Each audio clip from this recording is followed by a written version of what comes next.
hommikust, kallis kogudus. Täna hommikul ma tervitan teid üle video, üle Facebooki ja ma loodan, et kõik saavad näha seda videot. Kui mitte siin, siis natukene hiljem, võib-olla YouTube'i kaudu või mõni muu vahendi kaudu. Küll on natukene veider, et niimoodi kohtuda ja minu jaoks on ka väga veider, et olla siin üksinda täna hommikul. Aga see on meie olukord ja me ustavalt peame neid uusi korraldusi, mis on antud, oodates seda, et me varsti oleme vabad sellest kõigest ja et probleemid lähevad meist mööda ja elu lähebki paremaks. Aga seni me jätkame ülistusega, sest et Jumal ei ole kuhugi läinud. Ta on sama ustav täna, nagu ta oli eile ja ta jääbki ustavaks ka homme. Ja sellepärast me oleme siin koos, võib-olla täna internetist, aga ikkagi koos, et pöörduda tähelepanu Jumalale, kes on meie päästja, kes saatis meile Jeesus Kristus meie päästja. Jumal on meid pääsnud ja hoiab meid päevast päeva, mida iganes meie olukord võib olla. Ma loodan, et tänase sõnum oleks teile julgustav, üles ehitav ja see jätkub Koloose kirjaga. Teema on, kuidas me sorteerime selle informatsiooni, mis tuleb, kuidas meie otsustame, mis lugu tegelikult on kõige tähtsam meie elus. Viimasel ajal ma usun, et teie, nagu mina, olete olnud väga tihti arvuti taga või telefoni taga ja olete kas otsinud informatsiooni või saatnud välja informatsiooni. Ja praegusel hetkel tundub mulle, et ma olen nagu keset ookeani ujun ise ja suured lained tulevad igalt poolt, on torm ümberringi ja erinevad infoallikad ja erinevad arvamused ja täiesti erinevad nõuallikad, et mida peaks tegema ja mida peaks uskuma ja kas viirus on tõeline või on see lihtsalt mingisugune mütt. Et on nii palju informatsiooni ja kuidas ma sorteerin seda kõike ja asi on selles, et see ei ole ainult informatsioon, vaid see puudutab meid, puudutab meie olukorda, puudutab meie tervist ja meie lootused ja plaanid ja tulevikku. Ja mõned inimesed on tegelikult väga hädas praegusel hetkel, et nad peavad tegema otsused, mis puudutavad otseselt nende elu. Ei ole ainult plaanid, mis tulevad. Minu olukord on mitte nii halb praegusel hetkel. Küll ma olen pidanud mõtlema ümber, et suvel olid suured plaanid. Mu vanemad tahtsid tulla Ameerikast, mu poeg tahtis minna sinna. See vist ei ole enam võimalik. Mul on ka suured projektid, mida ma tahaksin teha suvel. Ma ei tea, kas see on enam võimalik, kas majanduslikult või lihtsalt praktiliselt on võimalik. Võib-olla peaks pöörduma tähelepanu sellele, et me võtame terve aed üles ja istutame kartulid, nagu vanasti tehti. Ma ei tea, plaanid muutuvad, aga tegelikult nad on elustiili muutused praegusel hetkel. Et ei ole väga, vähemalt minu jaoks küsimused sellest, et kas ma jään ellu või kas ma saan toita oma lapsi. Pigem on küsimused mugavusest ja plaanidest ja need asjad saab edasi lükata. Aga ma olen suhelnud inimestega läbi selle nädala, kes väga vajavad kohe täna abi. Just rääkisin hiljuti ühe sõbraga, kes on välismaal, teeb tööd ja firma, kellega ta töötab, on öelnud, et nad ei ole kindlad, kas tema töökoht jääb või mitte. Tal on väga vaja seda sisetulekut, et toita ja hoolitseda oma perekonna eest tagasi kodumaal. Ja ta on suures segaduses, mis ta peab tegema. Kas ta jääb, kas ta ootab seda, mis võib tulla, aga võib-olla ei tule sellest firmast, kas ta läheb koju, kas ta saab minna koju. Informatsioon on nii palju ja tema otsused on palju tähtsamad kui minu otsused praegu. See on segane aeg ja meil on vaja teada, kust tuleb minu stabiilsust. Kristlased saavad öelda, et meie stabiilsus tuleb Jeesusest Kristusest. Tulebki Jeesusest Kristusest. Nüüd, üks asi on seda öelda, teine asi on seda uskuda ja selle usu peale käituda. Aga piibel ütleb, et see on kindel värk. Jeesus on surnud meie eest, meie olukord on muutunud. Me oleme teises reaalsuses, kui me enne olime. Ja sellest räägibki meie tekst täna hommikul. Ma loen Kolossae kirjast 1. peatükist 9. salmist 14. salmini.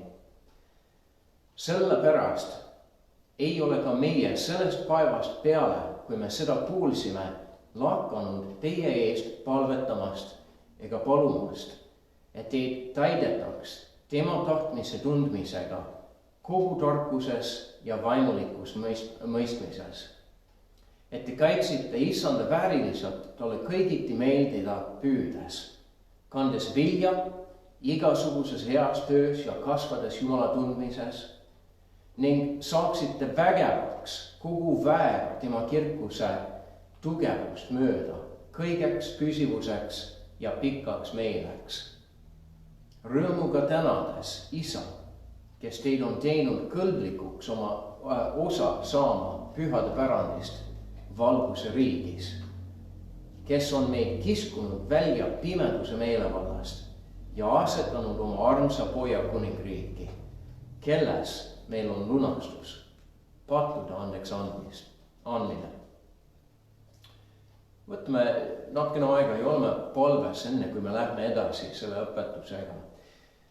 Isand Jeesus, ma tänan sind selle teksti eest ja ma tänan sind, et läbi aega, läbi ajaloo on olnud erinevad kristlased, erinevad usklikud inimesed, erinevad inimesed, kes on pannud oma usku sinusse, kes on elanud selle läbi ja pannud neid asjad kirja meile. Et meil on elav tunnistus siin ja mitte ainult nende tunnistus, vaid sinu püha vaimu inspiratsioon, mis kehtib samamoodi täna, nagu see kehtis sellel päeval, kui see oli kirjutatud. Ja issand, ma palun, et sinu nimel ja püha vaimu käes see oleks elav sõna meile täna hommikul, et see oleks midagi, mis kosutab meie hinge, mis tugevdab meie usku ja teeb kindlaks seda, mida me oleme võtnud omaks, et sina valitsed, et sina oled see, kes ütleb, mis meie reaalsus on. Nii et tule ja ole siin meie keskel, võib-olla mitte siin koha peal täna hommikul, aga läbi interneti ja igas kohas, kus me oleme kokku tulnud, et olla koos sinuga ja sinu sõnas. Ma palun seda sinu nimel, Jeesus. Amen. Liigume edasi selle sõnumiga. Paulus siin palvetab, ta ütleb, et sellest ajast alates, kui ta kuuldis nendest inimestest, jätke meelde, et see on kogudus, kus Paulus ei ole ise käinud. Ilmselt oli niimoodi, et tema sõber Epafras oli seda kogudust rajanud ja siis ta läks Rooma. Kui Paulus oli Roomas oma kodus vangis, siis Epafras läks tema juurde ja teatas teda, et nendes kogudustes, kus mina olen olnud tegevjuht, mida ma olen rajanud, on erinevad probleemid. Et kõik läheb tegelikult väga hästi, inimesed on ustavad, aga meil on mõned teatud riskid ja probleemid, mis kasvavad, et hea oleks, kui sa kuidagi saaksid meid aidata. Paulus on kuulnud sellest kõigest ja ta võtab seda südamesse ja ta ütleb, et sellest ajast, kui ma kuulsin teist, ma olen palvetanud, pidevalt ma olen palvetanud teie eest. Tead, üks asi, lihtsalt siin kohe selle asja alguses, mis on mind väga koosutanud viimasel ajal, on see, et isegi siis, kui me oleme üksteisest täiesti eraldi, me oleme erinevates kohtades, palve ikkagi töötab. Ma võin teie eest palvetada ja kui ma palvetan ja nimed tulevad meelde, siis ma näen seda inimest, ma kujutan teda ette, tuleb meelde kõik kõik need asjad, mille eest me oleme suhelnud ja tema probleemid ja soovid ja ma võin selle inimese eest palvetada. Ja tead, kui me palvetame üksteise eest, siis me oleme sama Jumala teenijad. Ja küll on eriline, kui me oleme siin selles ruumis ja me ülistame koos ja me palvetame koos ja me loeme koos Jumala sõna, see on midagi erilist. Seda tunne on kuidagi puudu jäänud. Aga ma ei tea, võib-olla see on osa meie paastust sel aastal, et me paastume sellest tundest, aga me jätkame ülistusega, me jätkame palvega, me jätkame Jumala teenimisega. Et me ei jätta neid asju tegemata, me palvetame üksteise eest, just nagu Paulus siin ütleb. Aga mis on Pauluse palvesoov selle kogudusele?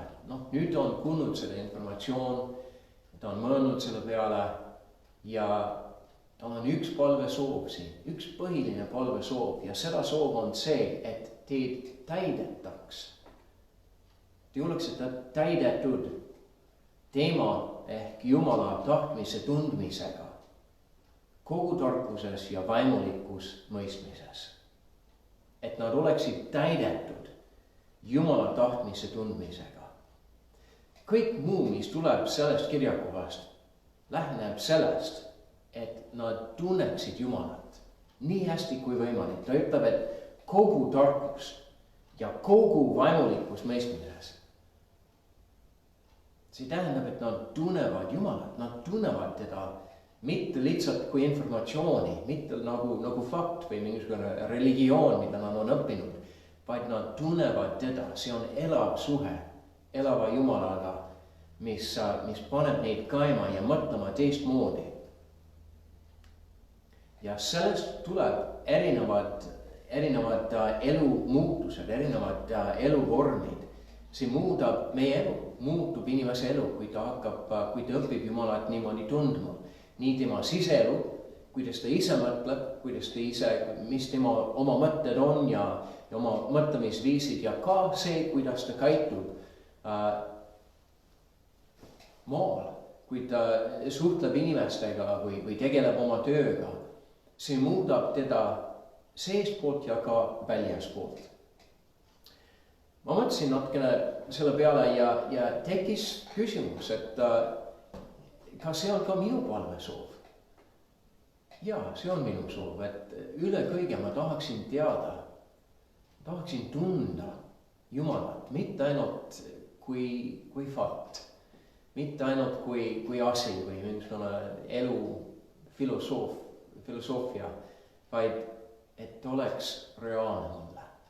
Ja küll ma olen õppinud tundma, aga just nagu Paulus ütles, kogu tarkuses, kogu vaimulikus mõistmises. Et see oleks kõik minu jaoks. See ongi minu soov. Aga kas ma olen veel saavutanud, seda ei ole, aga ma tahaksin küll. Mõnes mõttes inimesed on nagu arvutid ja ma tean, et see ei ole täiuslik metafoor, ei ole täiuslik võrdlust, et inimesed ei ole arvutid ja informatsioon on täiesti teine, aga meil on üks asi ühine. See on see, et me mõlemad kogume informatsiooni, on mingisugune input, tuleb informatsioon, ma räägin nüüd inimesest, mitte arvutist, et mul on kogemused, mul on mälestused minevikust, mul on oma mõtted ja ma panen neid asjad kokku ja just nagu arvuti ma arvutan. Ma võtan erinevad asjad, mis ei ole ühendatud ja ma panen neid kokku ja ma loon sellest mingisugune arusaam maailmast.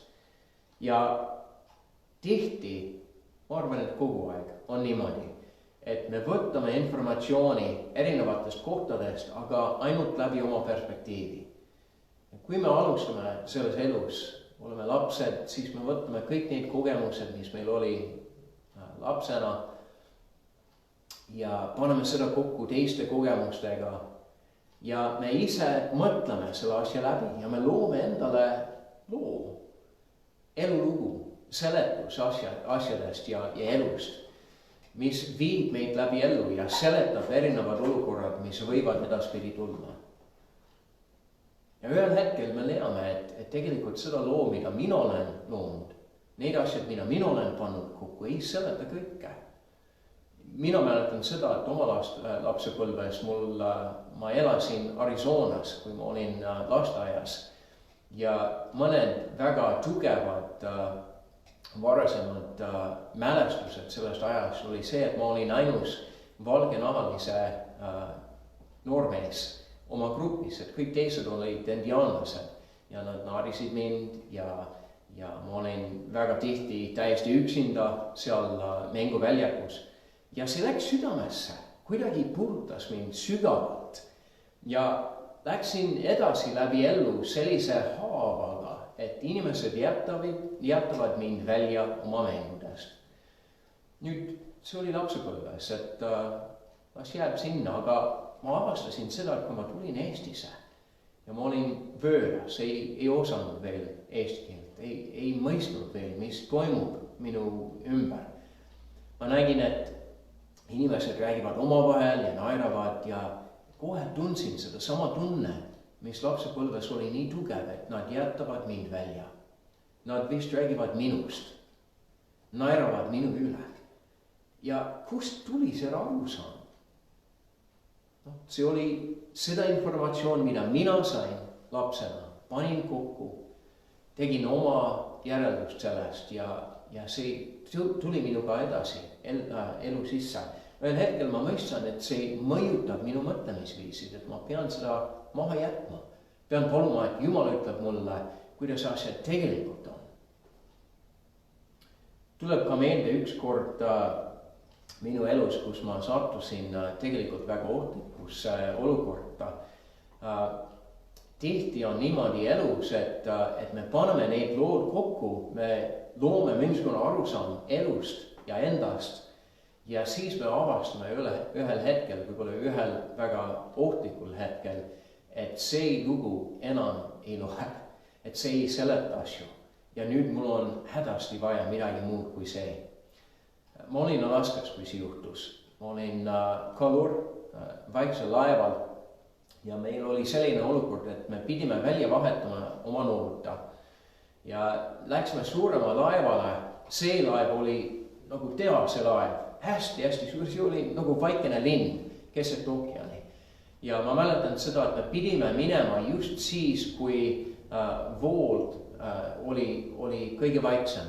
Nii et veed ei liikunud ühest kohast ega teise, sellepärast et kõik inimesed selle laeval oli hõivatud. Meie vastutus oli see, et me pidime kahekesi, me oleme 2 meest selle laeval, sellel paadil, 2 meest ja me pidime ise kuidagi leidma kohta, kus me võiksime olla kinni seotud selle suure laevaga ja siis vahetada välja oma kaupa.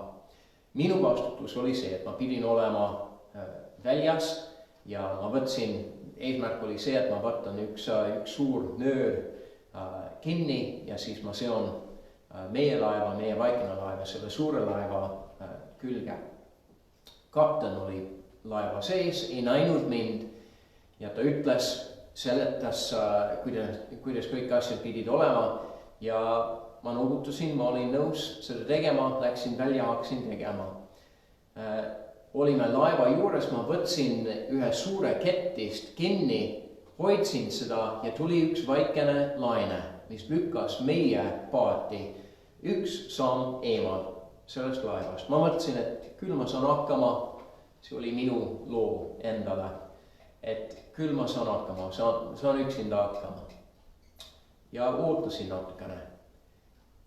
Siis tuli järgmine laine ja lükkas meid kaugemale ja panin kätt natukene rohkem allapoole selle samas kettis.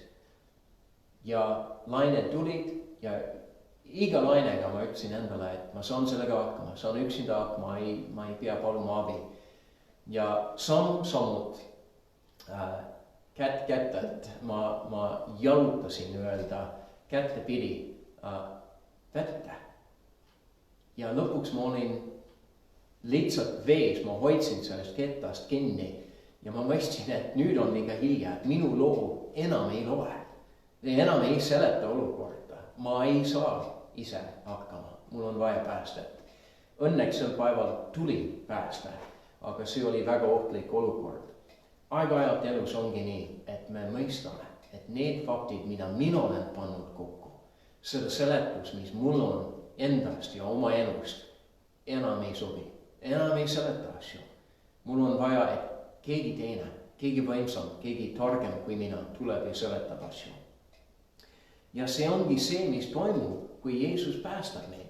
Piibel ütleb siin, Paulus ütleb, et Jumal on võtnud meid ühest olukorrast välja ja asetanud meid Jeesuse Kristuse kuningriiki. Meie olukord on täiesti muutunud ja just nagu sel päeval ma mõistsin ühel hetkel, et minu loo enam ei seleta asju. Mul on vaja päästet.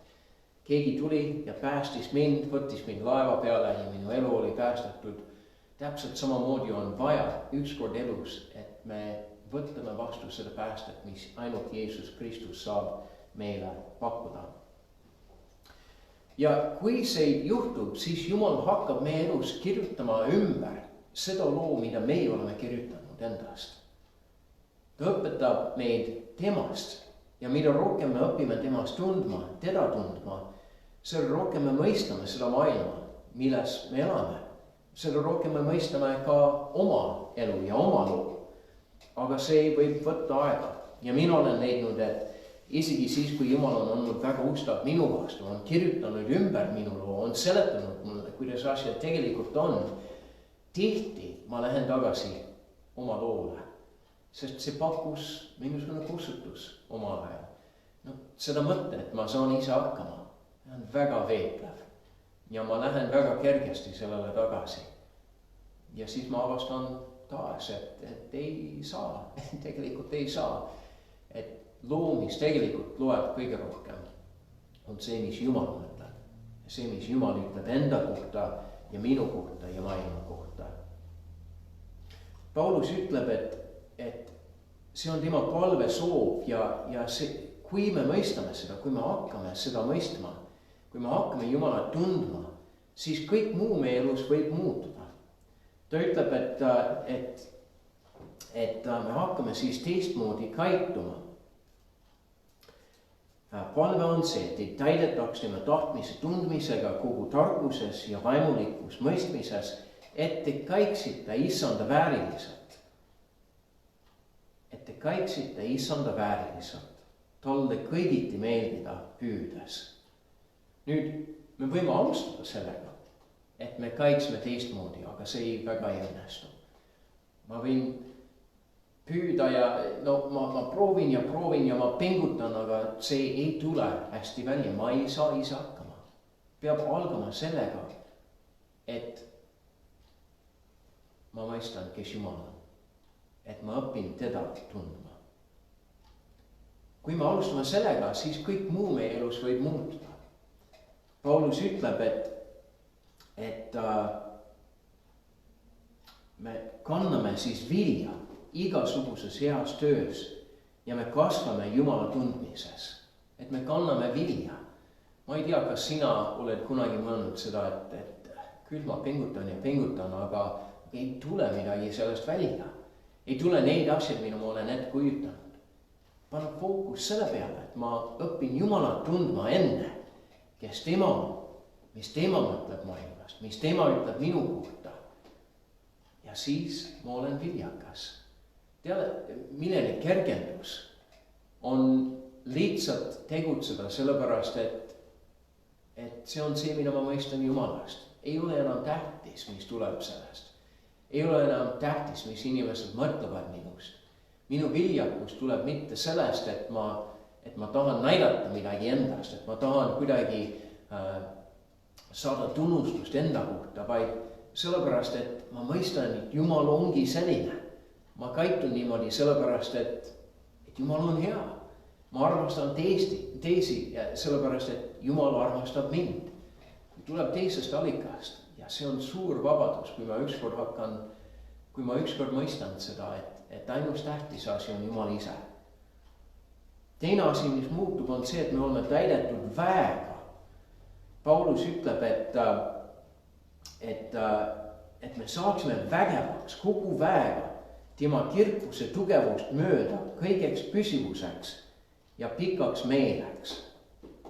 Nüüd, see on huvitav, et tavaliselt, kui mina mõtlen väe peale, siis ma kujutan ette suure rikkust nagu Robert Kiyosaki ja sellised suured ärimehed, kes iga asi, mis nad teevad, teeb rohkem raha ja rohkem turvalisus nende elus.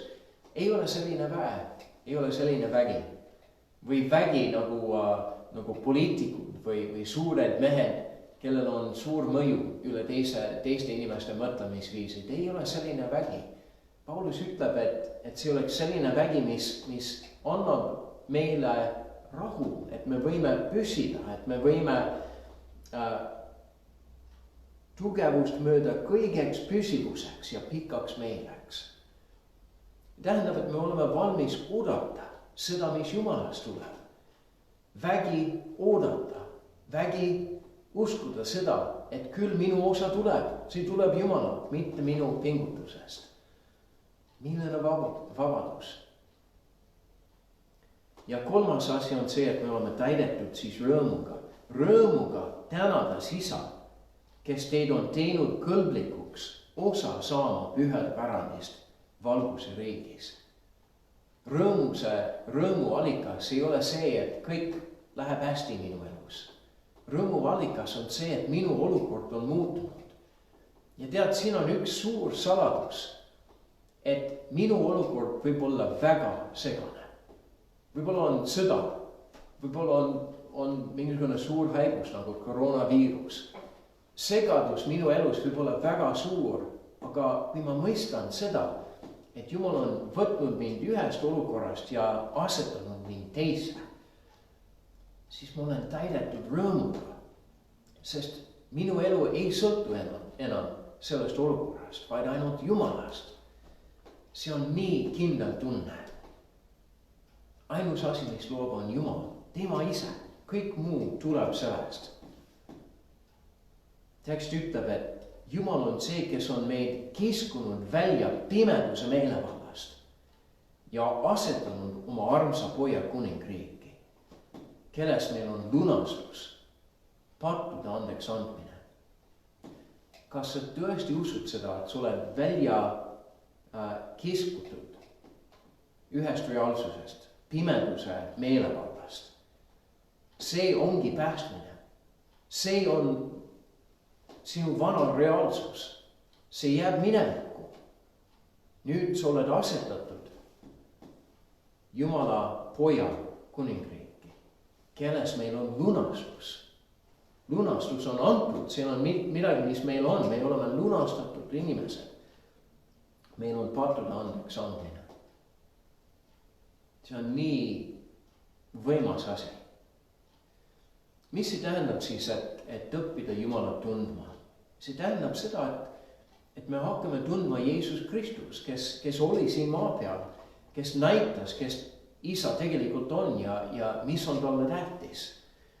Mõned mõtlevad, et tunda Jumalat on mingisugune suur vaimulik kogemus või et ma näen valgust teistmoodi või et mul on mingisugune kokkupuude eluenergiaga või looduenergiaga või ma hankin endale mingisugune vägi või võimu, mis enne ei olnud. See ei ole seda Jumal, millest Piibel räägib siin.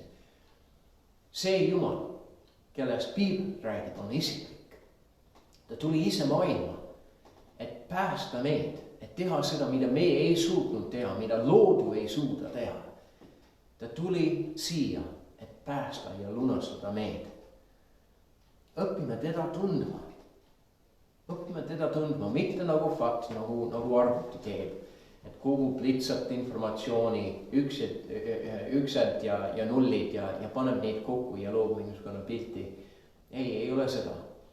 Isiklik suhe elava Jumalaga, mis täidab meid ja muudab meid, muudab meie mõtlemisviisi, muudab meie mõtlemine endast ja maailmast ja muudab ka meie käitumist maailmas.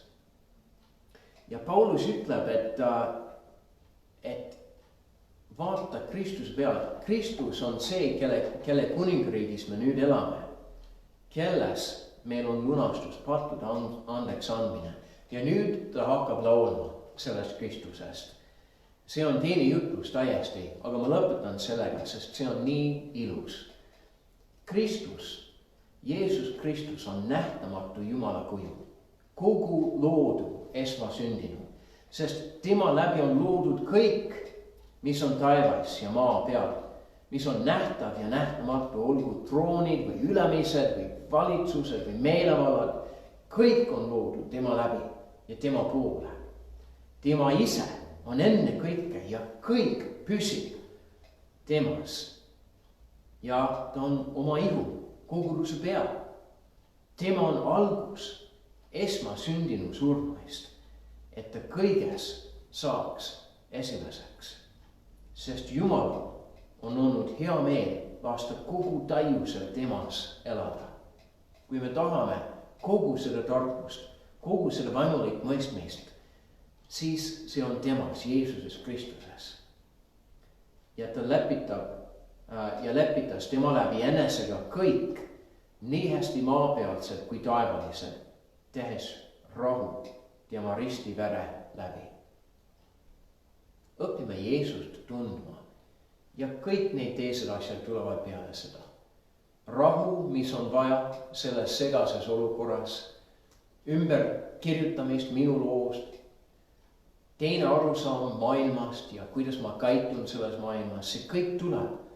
Aga läheneb sellest, et me oleme mõistnud Jumalat, me oleme õppinud Jumalat tundma. Kuidas me tunneme Jumalat läbi Jeesuse Kristuse, meie päästja. Veeda aega koos minuga, mina ka veedan aega selle paastu ajal palves, palvetame Jumalaga, mitte ainult, et me toome temale meie palvesoovid ja meie mured, vaid suhtleme temaga. Praegu me oleme eraldatud üksteisest, aga võib-olla see kinkib meile aega, mis muidu ei oleks, et lihtsalt suhelda Jumalaga. Jumal, mida sa mõtled minust? Näita mulle teises valguses, sinu valguses, seda, mida ma ei ole enne näinud endast. Õpeta mind muud moodi mõtlema sellest maailmast, mida sina oled loonud ja lunastanud. Ja aita mind teistmoodi käituda. Ütle mulle, mida ma pean mõtlema. Ilmuta end mulle.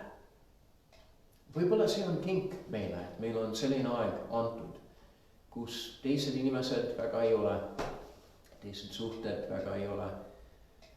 Meil on aega endale, et veeta aega koos Jumalaga, et otsida tema tahet, et õppida. Ja me võime sealt piiblist õppida teda tundma. Ja siis oleme ülistuses, et kodus üksinda omaette võib ka ülistada. Küll on teine tunne, kui me oleme siin kõik koos ja laulame koos. Aga kodus võib ka ülistada. Ja ma olen jätnud teile linki selle video kirjelduses. Üks laul, mis on mulle saanud väga kalliks. Timo Lige laulab üks laulu. Vähem mind ja rohkem Jeesus. Vähem mind ja rohkem Jeesus. Ja tead, aeg-ajalt, kui Timo laulab, siis ma tunnen, et see ei ole laul. See ei ole esitus, see on pigem tema palve. Ta lihtsalt palvetab, ta on lihtsalt Jumala ees ja palvetab siiralt. Ta ei hooli sellest, mis teised mõtlevad, mida nad kuulevad. Ja kui mina laulan seda sama laulu, kuidagi need sõnad on läinud südamesse. Vähem neid asjad, mida mina tahan. Vähem neid asjad, mida mina mõtlen. Rohkem seda, mida sina mõtled, Jumal. Rohkem seda, mida sina tahad. Kuulame seda laulu pärast ja võib-olla laulame kaasa. Õppime seda pähe. Nii hea laul, nii hea palve.